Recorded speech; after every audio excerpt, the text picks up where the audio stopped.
ناخذ معايا غريبه من تماره.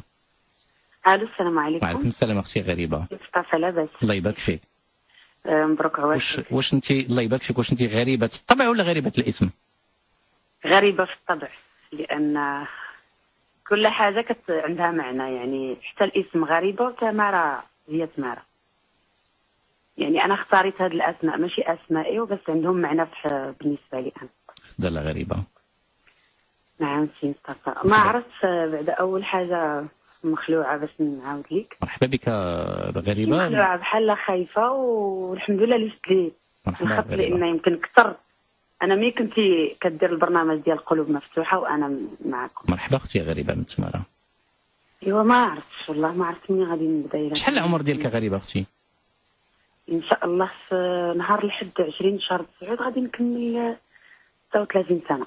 36 سنه ان شاء الله تعالى باذن الله. قول لي ما بقى والو، يعني الحمد لله دابا حنا كنعيشوا معاك 36 عام على كل حال. الله يبارك فيك. الحمد لله. وما عرفتش منين نبدا لك، واش مشكلتي ديال الصغار شنو طرالي؟ نبداو من الصغر.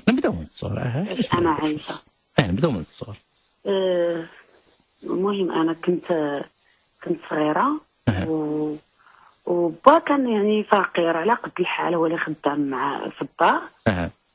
وهذا ماشي مشكل، كنا عايشين والحمد لله. وشحال كان بكم نتوما كنتوا عايشين؟ حنا 6. 6 الافراد. حنا 6 بالاضافه للام طبعا. الام والوالد. وفاش كان تيوقع لي واحد المشكل في صغري. كنت بحال دابا الى المهم انا كنعقل، يعني البكره ديالي واحد في خوتي اللي داها ما عقلتش شكون هو فيهم. كان عقلي صغير. كان عقلي صغير وانا كنعقل على هذيك الحاله. واللي كنعقل يعني غير كان شعره كبير فيهم. فهمتي هذه بعدا حاله، وكتمت هذاك السر في قلبي، ما عمرني ما قلت لشي حد. يعني كان هادشي الفتره اللي كنتي يعني جات 5 سنين 6 سنين، المهم عقل الصغر. هذه اول مشكله وكتماها في قلبي، ما قديت نقولها حتى لشي حد لحد الان. وثاني حاجه هاد خوتي زعما اللي هما حاليا صعاب وما تخرجش وما تطلش وبزاف د الحاجات، كانوا هما كيتحرشوا بيا في الصغر. فهمتي كلهم. المهم جوج انا عاقل اللي بيا الاول ما عاقلاش عليه، ما عرفاش شكون، لان فاش انا تحطيت في هذاك الموقف غمضت عيني ما عرفاش شكون هو. والثاني كان عقل، يعني جات 9 سنين او 8 سنين هكا، كنعرفو مزيان. وهو اقصح واحد فينا في الحياه. شوفوا مستمعين الافاضل، على امراض يعني ولا اورام اجتماعيه عندنا. تلقى الرجل ولا تلقى الاخ في وسط الاسره هو القدوه، هو اللي كيعطي المثل، ومع ذلك هو ناسي هذاك الموضوع، ولكن انا ما عمرني ما نسيت في حياتي. طبيعه الحال. فهمتي فاش كيجي يهضر على الاخلاق او على شي حاجه ينسيك، يقريك. كار غير هذاك النهار يقريك، هو اللي كيهضر في الاخلاق. ولكن واقعيا الخلل النفسي اللي عنده والاضطرابات اللي عنده كانت في الصغر وما تسحب لهم. انا نسيت، انا ما عمرني ما نسيت. المهم من بعد سيدي دازت، المهم الطفوله ديالي ماشي شي حاجه زوينه. المهم رباتني واحد بلا ما نقول، هي ماشي انا غندير الكونطرير باش ما نتعرفش. المهم رباتني خالتي درت 9 سنين. درت 9 سنين فهمتي. وجيت لدارنا ولقيت خويا كيقرا. دونك جاتني الغيره وبغيت نقرا، دخلت. لا ولكن بلاتي واش الفتره ديال الطفوله ديالك فاش تعرضتي لذوك المواقف ديال 50 9 سنين ما كنتيش عايشه مع؟ لا كنت عايشه معاهم، ولكن جات خالتي داتني ملي كانت عندي 5 سنين، وانا بالفرحات عليا انها وني هذا الكونترير. انا ما بغيتش نقول لك، لان بحال دابا كاينه عمتك وكاينه خالتك. واخا ماشي مشكل، المهم واحد في الاطراف ماشي اما كلشي صريح وكلشي واقع. ماشي مشكل. المهم داتني، من بعد مشات لفرنسا، رجعت انا للدار ديالنا، لقيت خويا الصغير تيقرا، جاتني الغيره، بقيت كنقطع له كتباتو. يعني دخلت انا للتحضيري عندي 9 سنين. دخلت قريت شويه تلجاوج، الحاله الماديه ديال الوالد ما سمحتش، قالوا البنت مصيرها غادي ترجع حتى تتزوج، الولد يكمل المدرسه. يعني يلاه دابا كنعرف نكتب سميتي وكنيتي، والحمد لله زعما واخا ما قريتش الكتاب قريت الحياه وشنو واقع فيها. الحمد لله، هذه فضل من الله سبحانه. المهم من موراها يعني تدهورات الحاله الماديه ديالو، وخرجت خدمت في شركه ديال الخياطه هذه واحد 5 سنين، على 14 عام حتى 5 سنين. شركه من بعد دارت فايت، عاوتاني رجعت ديك عمتي، عاوتاني رجعت لعندها، يعني انا راحتي كنلقى غير عند هذيك عمتك.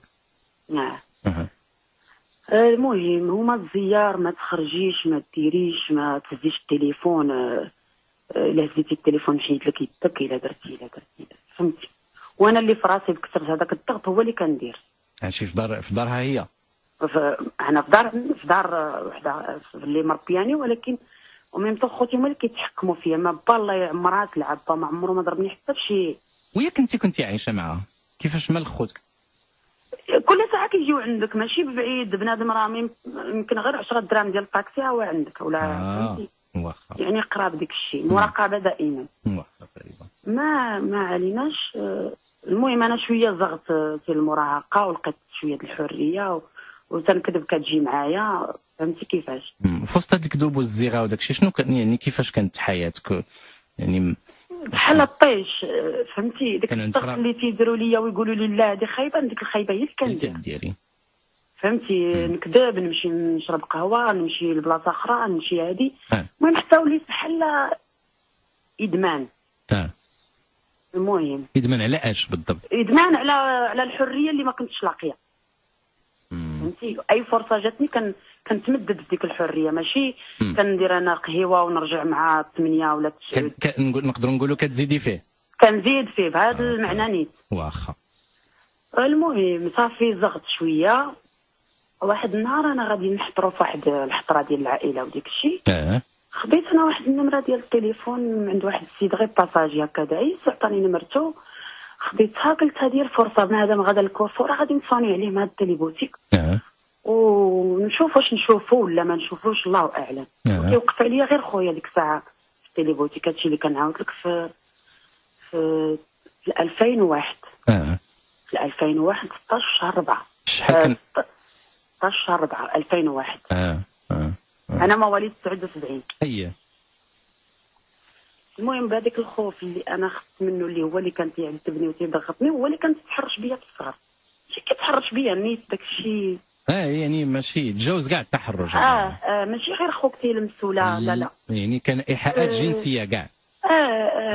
هو نساء ما عمرني ما نسيت. المهم فاش جا بغا يضربني وهذاك الشيء، قلت له شوف انا اللي عطا الله ما تضربني ما تمشي عليا للحبس، انا اصلا ما نصلحش نكون خطك، صافي مشيت في حالتي بهذاك. دابا هو اشنو لقاك تعيطي في التليفون؟ غير التليفون هذه، غير التليفون، غير غادي ندوز النمره. اش كديري لاش واقفه هنايا مع من بدوي؟ بغا يضربني، فكوني. المهم الناس اللي في التليبوتيك، انا بديك الخلعه هربت صافي. عندي يمكن شي 80 درهم في جيبي، داك الذهب اللي دايره الحطره والقميص الحطره.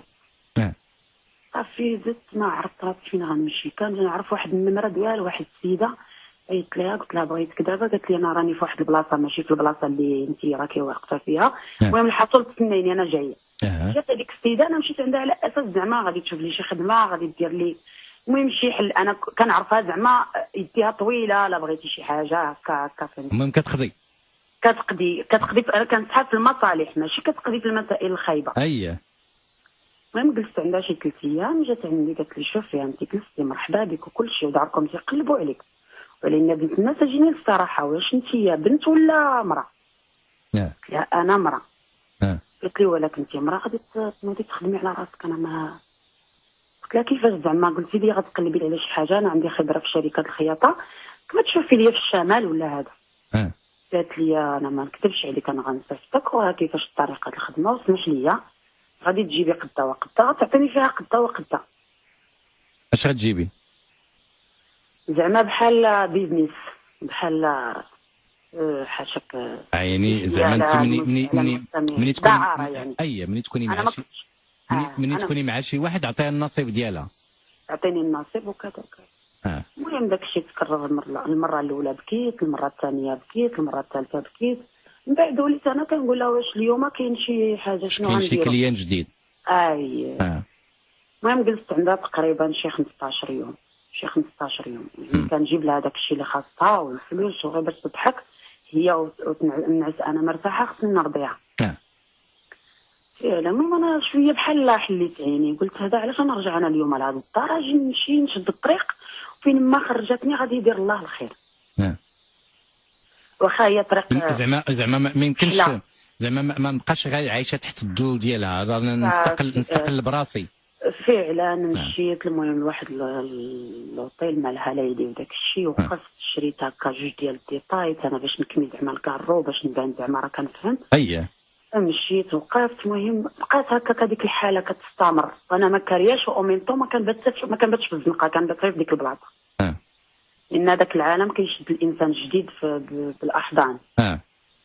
المهم بانت لي الدنيا مزيانه، تلاقيت مع شي بنات، طلعت للشمال، جلست في الشمال شي سيمانات، كريسيت يعني جا العيد الكبير بحال هذا الوقت الله يعطينا خيرها. المهم تلاقيت مع شي بنات قالوا لي ودي عيطي غير لداركم، قول لهم غير راكي هي ومن بعد شدي طريقك. عيطت ليهم فعلا داك النمره ديال داك خويا، قلت لها ودي انا راني حيه ما ميتاش. هما كانوا فين ما يسمعوا شي قصيده ولا شي حاجه وجلابه الفلان فلانيه تيقولوا هي هذه. فعلا قلت لها المهم انا لا بغيت نرجع، انا راه غادي نرجع، ولكن غادي نعاود نرجع نخدم في شركه حكا ديال الكونفيكسيون. المهم مشيت سيدي، رجعت عيطت معاهم، صحا سلام الله يهنيك الله يهنيك راني راجعه لهذا الشركه وانا غير في الدوره كنفوتش 40 غير نيت حداهم وصافي، وما عمرني ما تلاقيت معاهم. بقيت في هذيك الحاله، كريت وليت كنعرف شنو هما هادي، شنو الفلوس شنو هادي، كريت فرجت درت عشت في هذيك الحاله. بقيت هكاك يعني درجات ما كنتش، الريحه ديال الكارو كانت تخنقني، كنت ما كنقدرش عليها حتى وليت ما كانش نقدر نفرط في الخبز ما نفرطش فيه. الى غير ذلك يعني خمر وحاجات كثيره. مهم صافي صاحبت مع بنات مع عالم اخر، دخلت لواحد المجال اخر. المهم عرفتني واحد صاحبتي على واحد النصراني، قالت له ودي غديري مارياج بلو، المهم غير ما تجلسيش هنا راه شي نهار تصادفي مع خوتك تبقي في نفس المشكل. درت سيدي داك المارياج بلون بشي، قلت ليه نعطيك 4 هنا و4 حتى نمشي. هي 8. صدقات ديك البنت اللي عرفتني بالراجل اللي غنتزوج، ناضوا ليها عائلتها كيفاش انت تجي ديري الخير في وحده، خواتاتك جوج عزات مازالين جالسين، ديري الخير في الليلك بعدا. المهم فاش وصلنا على الانترفيو في الرباط وداك الشيء ديال الامباساد وهذا ما عطاتنيش خبار، صدق داك الشيء مشكوك فيه، كنلخص لك لان قصتي راه يمكن كنتمنى من لاكارت غير باش ما تسالانيش، خصني انا سيمانه وانا نعاود لك. وكنت كنتمنى باش نعاود لك وما عاد تحت الفرصه. مرحبا. المهم سيدي ما صدقليش داك الشيء، بقيت المهم البنت بدلات النمره التليفون، الراجل بدل النمره، بقيت عاوتاني كنعاني غير باش نطلق شي 3 سنين في المحكمه نزواج اجنبي. هذه الاولى سالينا من هذاك الزواج، عاوتاني رجعت للعالم اللي انا عايشه فيه. تزوجتي؟ تزوجت اساس مارياج بلون. ولكن خايفه يعني واخا كندير شي حاجه غير بالسكات، هذه ماشي يوميا. المهم سيدي عاوتاني طلقت، رجعت لنفس العالم، جلست في ذاك العالم، الفلوس كاينه، كل شيء بخير، واخا انا ما راضياش، والله هو اللي كيعلم على النيه ديالي. بصح ما راضياش ماشي زعما الله بوحده هو اللي كيعرف، ولكن صافي وليت بحال انا مريضه، انا خصني نجيب فلوس. مريضه انا ما تقدنيش مليون في الشهر ولا 2، انا خصني مدخول كبير باش عاد نعيش، خصني هذه سينيه هذه. كيبان لك ديك الساعات ما يمكنش تفكري في الحاجه ديال الحلال حيت هي قليله، والحاجه اللي فيها الحرام قلت لك بحال مرض ادمان ماشي زعما. هي هذيك سيدي صافي بقيت هكا في هذاك العالم. عاوتاني جاتني واحد الزويجه اخرى. كيفاش باش جاتني لا جاتني الزويجه ديال المعقول وهذه على اساس راجل كبير. قلت نفطر راسي انا غير نهز الوالديه راسهم ولا هذا وما نحن خويا نتفق ندير التليفون في الشارج. مرحبا غريبه، احنا في انتظار ديك باش دير التليفون في الشارج. المهم دابا الزواج الثاني شنو كيفاش كان؟ الزواج الثاني عادي معقول، مشيت عشت في تركيا الراجل كبير عليا بواحد الفرق كبير، من 60 عام انا 35 عام. هذه دابا باش تزوجت به في 2014 في الاول في 2014.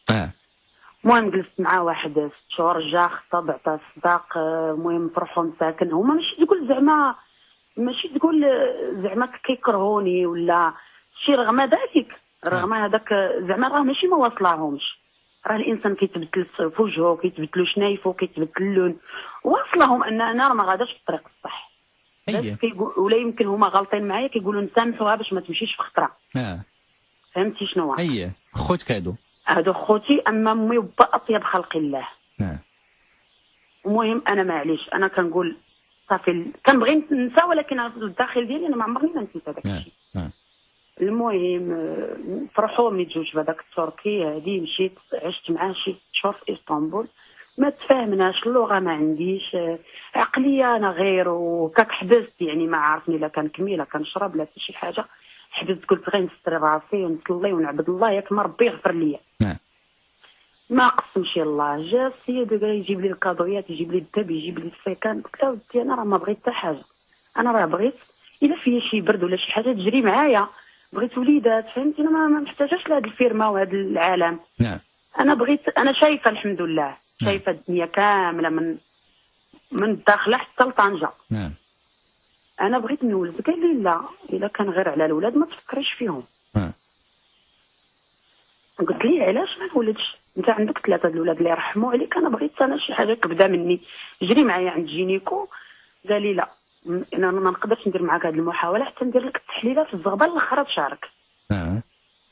زعما نعرفك مزيان. بقيت صافي قنطت، قلت اللغه، قلت ما يدار. كنبكي.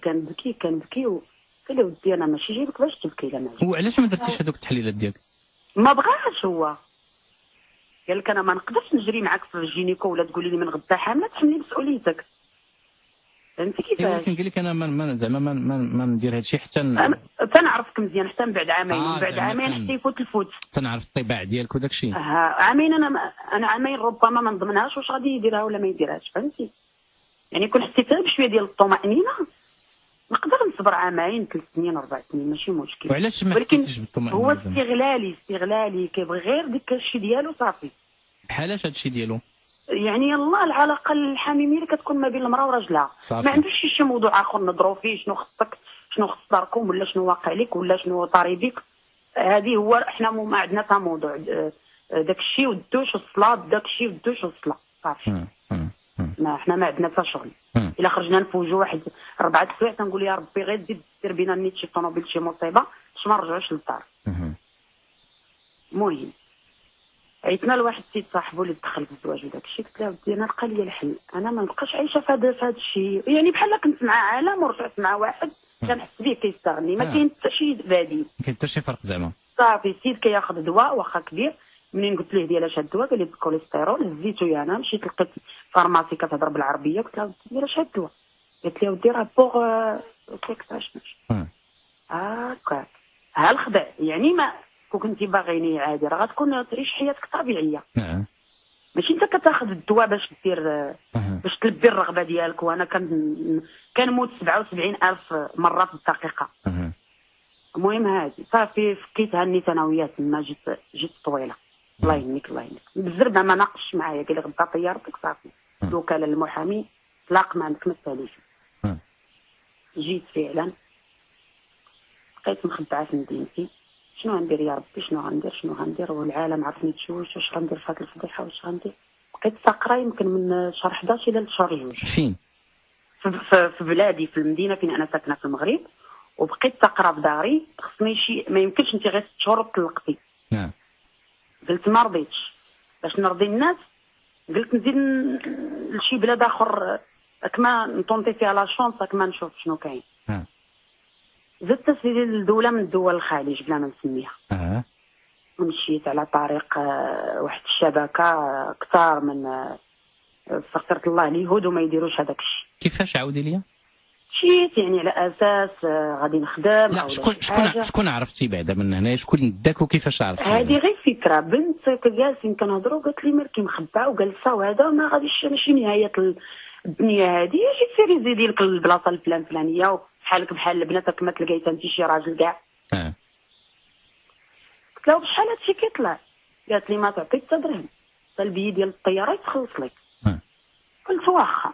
مشيت لقيت واحد الناس من واحد البلاد اللي بحال الله يعطيهم على قد نفعهم. واحد المنكر اللي يمكن انا كندير المنكر ولكن ربي يسمح لي، يعني الراجل هو ومرته كنخرجوا انا ومرته كنرجعوا انا ومرته كيشد منا الفلوس، داكشي ما تحملتوش. كنت غادي نتسطى. هو ومراته مازال؟ هو ومرته كيخرج مرته معانا، ماشي زعما حاشاك وحاشا المستمعين كيخرجها من داكشي. انا جلست فيه 8 ايام فقط، كنت غنهبل. حتى واحد النهار خليته من عفين، هربت هزيت الطالقين فين غدا الله اعلم، عندي 100 درهم ديالهم. مشيت المهم تعرفت على واحد البنت، جبت من مرتها من المغرب، عيطت لها قلت لها اختي انا راني نتنقى واش نجي؟ قالت لي اجي مرحبا. مشيت عندها قالت لي اش تاكلي تشربي؟ قلت لها ما بغيت والو، بغيت غير نعس. جلست المهم هذاك النهار لا قلت لي نهار الثالث داك الشيء زعما مضيعة النبي. نهار الثالث قالت لي فلانه ايوا راه حنا كنجيو للسوبر ماركت، راه كاين الضو كاين الانترنت كاين لك، راه غادي تدخلي معنا في الموضوع. قلت لها واخا اختي. ايوا قالت لي ترى ما كتعرفيش البلايص ديال الملاهي، انا نديك كاينه هكاك. ماشي زعما داتني نيت انا راه غادا على داك الشيء باش ما نتقلدش بزاف. التقليد راه كيرجع على الاول، هادشي اللي كاين. على الموضوع الاول وترجع للتقليد على خوتك وبزاف د الحاجات. على باش ما نكونوش نكذبوا على لقيتها فاش مشيتي هاربه. من تما بدات المشكله ديالك. من تما يعطيك الستر. المهم مشيت اسيدي هكا، انا قلت لها ماشي عيب انا باش ناكل بنت اختي، ونزل حليت الثلاجه نهزها بنت اختي اي حاجه هذا. المهم استمر داك الشيء هكا يمكن شي 3 شهور 10 ايام، جا رمضان دابزنا انا وياه ما تفاهمناش، بت في الزنقه على ما ديك البلاد، على ما شفت شي ناس معرفه عيطت ليهم قلت لهم جلس عندكم غير على ما ندبر على الكرا. جلست عندهم واحد 12 يوم، جا العيد رجعت ثاني تلاقيت شي بنت قلت لها ودي نجي لعندك اختي، قالت لي اجي مرحبا بك. وين دازت عليا معاناه في ديك الارض السعيده. هادشي ما بين قول لي ما كامله تاع عام هادشي اللي عام و7 شهور اللي دوزت في ديك الارض السعيده. انا عاد نهار الاربع نهار 8 في الشهر عاد كانت طيارتي عاد دخلت المغرب، وكنت كنتصنت لكم في الانترنت وتصنت بزاف وعلى ديك البنت ديال واحد الشهر 10 اللي خطرات معاك الهضره وداك الشيء تفقصت. وكنت كنسمع ما يمكنش انا سمير الليل ما نسمعليش. واخا في بلاد الغربه كانوا هما تيستهزئوا به البنات، يقولوا لي وانت بعدا اللي عندك يكفيك جدك تسمعيها ودي، راه نتوما ما عارفين والو، راه خصكم تسمعوا وتفهموا الموضوع. المهم انا البرنامج كنسمع ليه. دابا الزواج ديالك في داك التركي كان في 2012 تقريبا ياك؟ لا في الاخر ديال 2000 في الاول ديال 2014 لان كلشي عندي زعما. لا ولكن ما فهمتش علاش زعما، حيت هو دابا المشي ديالك لديك البلاد. لا يا ربي انا مشيت في 2014 لديك البلاد الخليجيه. هاكا قول لي اذا كان غير فتره مؤقته غير باش شنو قلت لك، انا رجعت في شهر 11 2014 2015 مشيت لهذيك البلاد. اييه فهمتي شنو؟ قول لي دابا حاليا دوزتي تما واحد 7 شهور. لا عام و7 شهور سي مصطفى، الا انا غلطت واش الزواج في 2013 لان راس العام ديال 2015 انا دوزته في البلاد الخليجيه. هذا هو اللي الزواج اللي كنت دابا انت غير اللي غتحسبها معايا. لا الزواج اللي كنتي فيه غلطه فيما يبدو على الزواج اللي انا ما بديتش ليك، اما الزواج ربما في 2013 شهر 7 ومشيت في 18 شهر 2 في 2014 للخليج. اييه هذا هو. وجيت سبحان الله نهار 8 في شهر 9 عام و7 شهور. عام و7 شهور ما تلقاش فيا الكذوب. انا كنعرف لا ماشي كذوب، لا ماشي مساله كذوب، غير تنسول على الدقائق وفاش هادشي اللي كاين. والمهم عاد جيت صافي عييت وتهديت وما مصفراها شيء، وقلت هذا العالم انا صافي عييت منه، غادي نهبط في حالتي نرتاح وفي العيد نمشي نشوف والديا. وهذه مشكلتي اللي كنطرح انا المستمعين ولا دكاتره نفسانيين ولا يعني لدرجه بغيت نتوب، لدرجه كنت غنعصى الله. كنت غنعصى الله، يعني كنت غننتحر. ماشي سهله. وما انا يعني النهار اللي فكرت في الانتحار خرجت ديك البلاد وبديت كنستغفر الله تنقول علاش انا بعدا كاع نفكر ننتحر باش نرضي الناس، لان ما مهبطه معايا حتى شي حاجه عبط فشل. يعني بديت كنستغفر الله وانا لحد الان يعني رجعت دابا للمغرب مازال ما درت حتى شي حاجه في حياتك مكبله يديك وصافي ما عارفه شنو ديري. صافي والو، ما تصفرت لا من هنا ولا من هنا. انا كنعترف بحاجه وحده قبل ما يقولها لي حتى شي واحد، كون الله سبحانه وتعالى كان غاضب عليا كون بارك لي فيه. كنقول ربما الله سبحانه وتعالى عالم على قلبي وانا غير ضحيه وغلطه وعارفه راسي غلطه، ودائما كنذكر الله كيف ما كنت ساحيه او لا شاربه، دائما عندي تواصل وربطه مع الله سبحانه وتعالى. كنقول كيفاش انا غادي نهبط زعما فاشله لدرجه كنت غنعصى الله، نموت باش نرضي الناس لانني ما مهبطه معايا حتى شي حاجه، ما درت حتى حاجه حياتي. قلتها لامي قلتها لاختي، قلت لهم هادشي اللي قسم عليا الله. تزوجت الزويجه الاولى ما سهلش فيها الله، ما صدقتش لان كانت اصلا هي غلط. تزوجت الزويجه الثانيه كانت كامله استغلال. خرجت ما جابش الله، انا اللي بغاني هكا، ومن مور العيد ربي مدبر حكيم. واش غادي نرجع لذاك المستنقع اللي كنت فيه؟ واش غادي نحبس؟ لان انا مشكلتي وليت مريضه خصني الفلوس بهذا المعنى. انت بنتي في دارك؟ انا في داري بوحدي ومازال ما مشيتش لعند العائله كامله نشوفها. قلت خليني نرتاح لان جايه حالتي وجهي زرق، صحتي النفس ديالي تعبانه. قلت نرتاح، ويومين قبل العيد ولا 3 ايام مشيت معاهم الرحيم اليوم الحقيقه، لان انا فين ثبت الحقيقه انا صرفت فيها عام و7 شهور وانا كنعاني في بلاد بلا فائده باش نرضيهم ونقول لهم حق الراجل راه دار مشروع في واحد البلاد خليجيه ورحنا غير راني مازال مزوجه. اختي غريبه. امل ان ربي سبحانه وتعالى يسر. وانا كنشكرك بزاف على الصراحه ديالك اللي يعني حقيقه لمسناها في البوح ديالك اختي غريبه من تمام. والله اللي عالم، والحمد لله انا ما كنتش كنظن بين غنهضر معاك بلا ما نبكي بلا ما فهمتي، لان كنت كنتمنى باش نبكي وجاتني ورجعتها، وكنت زعما اعز حاجه واللي كنحسبو خويا والصديق ديالي هو انت، والله يخلي لك عبد القدوس. امين ومولات الدار. وزعما الصراحه كنت كنتمنى باش نخوي قلبي وما طلعاتش. واش ما عرفتش واش تفاجئت اصلا منين هضرت معاك. هي وهلا كارت غادي تقطع سبحان الله العظيم. ماشي مشكله اختي غريبه، ولكن يمكن نذكروا شويه في هذا الجانب. يمكن حقيقه راه الوضع الصادم اللي كان يمكن يمر به بعض الاحيان الانسان يقدر بعض الاحيان حتى هذا اللي صعب لما الانسان يجهش بالبكاء انذاك تكون عنده واحد الحاله ديال التفريغ على الاقل، اللي صعب جدا انك تكون محموم بواحد العدد ديال المتاعب وكي كنقولوا الدمعه ما كتبقى جافه على اعتبار انها ما كتستطيعش الخروج. وهذا الحزن والقلق الداخلي اللي كيمكن ينتاب واحد العدد ديال الاشخاص. على كل حال وضعيه الاخت غريبه من تماره بدات يحصرها من الصور، من حاجات كثيره كنفرطوا فيها مستمعينا الافاضل، من هذه القدره التمييزيه في العلاقه ديال الاسره وما بين الذكر والانثى وما بين الاشكال اللي كانت شاده واللي قبيله ذكرنا على جانب ديال التباين. راك تقدر تلقى شي واحد في وسط العائله كتعتبره هو القدوه في وسط الاخلاق، ولكنه للاسف في داخله مجموعه ديال التوترات، في داخله ايضا تعيش على واحد العدد ديال يعني كيعيش حاله ذهان، كيعيش واحد العدد ديال التناقضات والاضطرابات اللي كيعيشها في الداخل ديالو.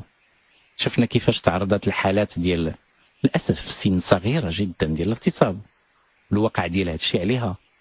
وفي الوقت اللي مشات او في لحظات الطيش، لانه يعني الطيش ولحظات الا بغينا نقولوا هذاك الممنوع المرغوب فيه، الممنوع لما كيولي كيف ما تيقولوا كل ممنوع مرغوب فيه، ذاك الممنوع اللي كيولي الانسان رغب فيه. وهذه المساله كتكون مع واحد القوه ديال الاندفاع لما كتكون الفتره ديال المراهقه، وهذا هو الشيء اللي حصل للاخت